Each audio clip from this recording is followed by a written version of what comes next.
Hidayah dari Allah datang tidak terduga. Hal ini dirasakan oleh PLT Ketum Persatuan Tionghoa Islam Indonesia, Denny Sanusi. Dilahirkan di keluarga yang memeluk agama Buddha dan sempat menjadi seorang Katolik, Koh Denny Sanusi mendapat hidayah saat duduk di bangku kuliah. Menjadi mualaf juga bukan hal yang mudah bagi Koh Denny Sanusi. Sebab, dirinya menerima kenyataan ketika menjadi mualaf dirinya dibuang oleh keluarganya. Lantas bagaimana kisahnya? Koh Denny Sanusi yang sempat bersekolah di SMA Katolik memutuskan untuk menjadi seorang Katolik sebelum akhirnya mendapat hidayah dari Allah. Meski telah dibaptis, diakui Koh Denny dirinya masih merasa gelisah. Dulu awalnya sama seperti keluarga Tionghoa lain itu leluhur. Karena lingkungan saya SMA di budaya Matraman itu Katolik, saya belajar Katolik. Akhirnya saya tertarik kemudian dibaptis Katolik. Tapi namanya panggilan hati. Nurani saya tetap gelisah. Saya masih muda SMA berpikir ke arah agama. Saya ingat saya selalu penasaran dengan kepercayaan, katanya. Hingga akhirnya dia sempat bertemu dengan seorang ustaz dan mengutarakan kegelisahannya kala itu. Dia bercerita, meski telah menganut agama terdahulunya, masih malas untuk beribadah. Mendengar itu, ustaz yang ditemuinya itu meminta Koh Denny untuk berdoa. Saya ketemu sama orang bapak agamanya apa, mayoritas Islam. Sampai suatu saat saya ketemu orang dialog saya nyambung. Saya utarakan kegelisahan saya. Saya Katolik tapi kenapa saya malas ke gereja? Dia kemudian bilang, gini aja berdoa. Saya bilang saban hari saya berdoa gak kurang-kurang, kata dia bercerita. Ustaz itu memberikan masukan kepadanya. Berdoa sebelum tidur agar diberi petunjuk. Doa yang dipanjatkannya pun menyebut nama Tuhan secara universal. Dia kasih masukan. Gini aja berdoa, sebut ya Tuhan. Jangan ya Allah. Itu kan agama kamu. Jangan ya Allah, itu agama saya. Ya Tuhan aja netral. Sebelum tidur kamu berdoa, ya Tuhan tolong tunjukkan agama mana yang dibenarkan di dunia dan akhirat dan agama mana yang bisa menyelamatkan saya di dunia dan akhirnya. Kata dia menceritakan kembali. Diakui oleh Koh Denny. Momen bertemu dengan ustaz itu juga berdekatan dengan bulan Ramadan. Bertepatan dengan momen itu, dia berinisiatif untuk menjalankan puasa Ramadan 1 bulan penuh. Di tengah pencarian jati diri di bulan Ramadan itu, dia menemukan 3 kejadian spiritual dalam hidupnya. Pertama, saat Koh Denny mendengar suara azan, yang sebelumnya dia tidak pernah merasakan hal tersebut. Sebelum tidur saya ikutin nasihat. Setelah itu saya dapat hidayah dan petunjuk. Pertama, saya puasa buka biasa. Suatu saat saya puasa di Ramadan, saya nunggu maghrib setel radio, tiba-tiba azan. Saya kaget setengah mati. Kaget gemeter. Pingsan 1 menit. Sebelumnya kalau dengar azan saya biasa aja, saya kaget kok begini. Kata dia. Mendapati kejadian itu, Koh Denny kemudian menceritakan pengalaman tersebut kepada ustaz yang ditemuinya. Kala itu, dia juga diminta untuk terus berdoa minta diberikan petunjuk. Setelah itu dia kemudian mendapat pengalaman spiritual kedua. Saya ngomong lagi sama orang itu. Pak, ini kenapa? Oh, mungkin itu petunjuk tapi mungkin kamu masih bingung kan? Terus doa. Saya makin semangat. Waktu Ramadan itu saya tidur, saya mimpi nonton TV lihat orang main rebana. Kata dia menceritakan. Tidak sampai di situ. Koh Denny juga kembali mendapat pengalaman spiritual ketiganya. Kala itu bertepatan dengan malam ke-27 Ramadan. Ustaz tersebut meminta Koh Denny untuk meramaikan 10 malam terakhir di bulan Ramadan itu untuk berdoa. Ketiga yang buat saya merinding, orang itu panggil saya, kalau bisa ini malam jangan tidur, kalau saya jelasin kamu gak ngerti. Tapi menurut Islam di malam Ramadan ada malam istimewa, mungkin ini malam.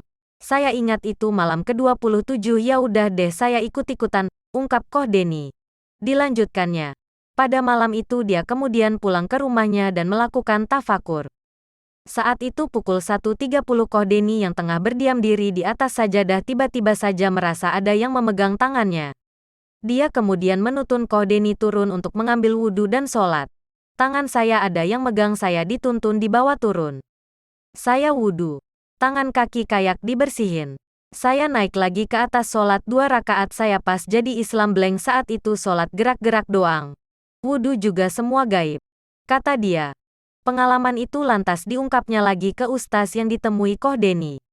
Sebelumnya, mendengar itu, ustaz tersebut menasehati Koh Deni untuk kembali berpikir ulang jika ingin masuk Islam. Sebab Islam bukan agama ajakan. Mendapati itu, Koh Deni semakin mantap. 2 hari setelah Idul Fitri dia pun melakukan khitan. Saya datang lagi ke ustaz cerita kejadian itu. Dia bilang wudhu itu simbol Islam. Sholat itu juga simbol Islam. Saya Islam tapi saya enggak mungkin ajak kamu karena Islam bukan agama ajakan, kamu mikir aja deh sendiri.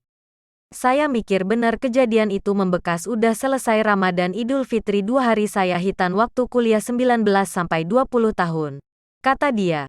Setelah khitan, Koh Deni kemudian belajar mengaji. Dari sanalah pandangan tentang Islam semakin terbuka luas bagi Koh Deni. Sebabnya itu saya bulat khitan. Saya belajar ngaji. Makin terbuka tentang Islam. Doa saya dibuktikan padahal sebelumnya namanya etnis Tionghoa yang namanya Islam itu negatif semua karena saya alami saat dibilang China lo makan babi lo saya alamin. Ternyata salah ajaran Islam itu luar biasa sampai saya ngaji segala macam dan saya temukan kebenaran di Islam. Kata dia. Namun sayangnya, di tengah keputusannya untuk menjadi mualaf itu mendapat tentangan besar dari keluarganya. Dia bahkan dimusuhi oleh keluarga besarnya. Pas saya masuk Islam orang tua saya marah. 95% orang etnis Tionghoa masuk Islam akan dimusuhi intern keluarganya termasuk saya. Ada lebih dari 10-15 tahun saya diusir sampai tidak dianggap. Pertama dia kaget. Disangka saya kena sihir, saya dibujuk udah enggak usah. Tapi itu hidayah susah. Kata dia. Sempat dibujuk untuk meninggalkan Islam. Namun dirinya tidak mau, akhirnya membuat ayah Koh Deni mengusirnya. Dia bahkan tidak bisa menerima fasilitas-fasilitas yang diberikan oleh sang ayah. Termasuk semua pabrik atas namanya pun dikembalikan ke orang tuanya. Sampai saya ngumpet-ngumpet sampai terakhir saya gak bisa goyah dari Islam ya, saya ditekan semua fasilitas enggak boleh. Sampai penekanan itu keluarga gak boleh hubungan sama saya. Diusirnya benar karena dia anggap saya nentang kemauan orang tua termasuk fasilitas ekonomi, saya anak paling besar. Orang tua saya punya pabrik, semua pabrik atas nama saya. Saya masuk Islam semua diambil lagi ya silahkan. Kata dia. Namun seiring berjalannya waktu, 5 tahun sebelum sang ayah meninggal, ayah dari Koh Deni pun mulai menganggapnya lagi. Mengingat perilaku Koh Deni yang berubah 100%, menjadi lebih baik setelah menjadi mualaf. Saya dapat jodoh nikah secara Islam, dia melihat ternyata selidiki kamu rumah tangga aman-aman aja. Gak pernah ribut. Jujur lo masuk Islam lo lebih sopan. Akhirnya dia ngerasa Islam yang selama ini dianggap negatif, Islam lo beda sama yang naik. Ajaran Islam kan akhlak budi pekerti sama Nabi. Itu yang saya sampaikan sampai terakhir beliau berpikir dia khawatir saya masuk Islam jadi jahat. Makanya ditentang keras. Kata dia. Tidak hanya itu saja. Sang ayah juga begitu terkesan dengan cucunya. Yang mana cucu terakhirnya bisa berkuliah dan berbahasa Mandarin. Mengingat sang ayah merupakan orang asli Tiongkok. Terakhir sebelum meninggal happy ending. Cucunya anak terakhir bisa bahasa China karena yang terakhir kuliah di China, dia berkesan kok Islam pendidikannya di China kan orang tua saya guru tentara di Tiongkok. Kata dia.